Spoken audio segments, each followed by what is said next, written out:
حضرت شاہ عبد العزیز رحمۃ اللہ علیہ نے جب پہلے سال قرآن میں حفظ کرتے سنایا، نماز تراویح تھی چکی ہے، ایک سوار تشریف گھن ہے، ان ہاتھ میں پرچھا پکڑایا، آج آخر لگا محمد الرسول اللہ صلی اللہ علیہ وسلم کتنا تشریف۔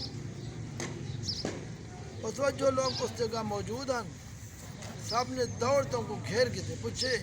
حضرت کیا جی تقریر ہے، تیرا نام کیا ہے؟ وہ فرمایا میں نے نام ابو ہریرہ ہے۔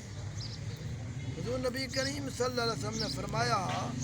اسا عبد العزیز دا قرآن میں سنا جڑ سو اور میں کو کہیں بے کم واسطے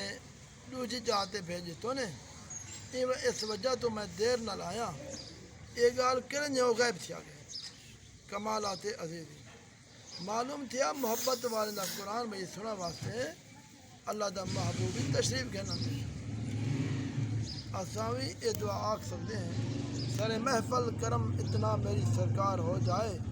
نگاہیں منتظر رہ جائیں اور دیدار ہو جائے، اگر عالم میں بے پردہ جمال یار ہو جائے تو دنیا جان دینے کے لیے تیار۔ حضرت شاہ ولی اللہ محدث دہلوی رحمۃ اللہ علیہ فرماتے ہیں میرے والد شاہ عبد الرحیم سے رحمۃ اللہ علیہ سیا میرا شیخ سید عبداللہ قاری رحمۃ اللہ علیہ فرماتے ہیں میں قاری زید کو قرآن میں حفظ کی تھے اور شاید جنگ کا چلا تھا، ایک دن سڈو قرآن پاک دا دورہ پہ کروں، اچانک عربیں دی ایک جماعت سارے کو آئی، ان دے اگو اگو جماعت ایک سردار، انہیں سارا قرآن سنیا تو فرمائے بارک اللہ ادیت حق القرآن، اللہ تعالیٰ تو برکت دے تو سب قرآن میں پڑھنے کا حق ادا کر۔ عربی دی نورانی جماعت چلی گئی تو ایک بھی شخص عربی لباس عربی زبان والا آیا، آخر لگا کل رات نبی کریم صلی اللہ علیہ وسلم نے صحابہ کرام رضی اللہ تعالی عنہ کو فرمایا فلاں جنگل ایک قاری صاحب دا سا قرآن سنن جڑ سو۔ انفاس العارفین ہر آج جس طرح قرآن تلاوت کا ذریعہ نجات ہے، اسی طرح قرآن پاک دا ادب احترام کرنا بھی خوشنودی الہی دا ذریعہ۔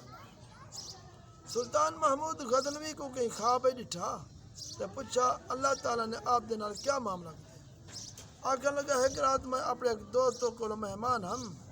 میں لیٹن دا ارادہ کیتے تو دیکھا تو تاک قرآن مجد رکھا ہوں، دل خیال ہے قرآن مجد دی موجودگی دے وچ میں تا سمہا بے ادبی، لہذا ارادہ کی تم قرآن مجد کو این مکان کے باہر بھیج جاواں، مگر دل نے فوراً کہ قرآن مجد کو اپنے آرام دے واسطے علیحدہ کرنا میں تو بے ادبی ہے۔ بالآخر میں اپنے آرام دے واسطے بھی جگہ تجویز کر کے دی، اللہ تعالیٰ کو ایک گال پسند آئی ہے اور قرآن مجد ادب کرنے دے سلے وچ اللہ سے میرے کو بخش دی۔ ملفوظات خواجہ معین الدین اجمیری، دعا کرو اللہ تبارک و تعالیٰ تھک سکوی ادب کرنے دا طریقہ سلیقہ نصیب فرماوے، با ادب با نصیب بے ادب بے نصیب، آمین یا اللہ۔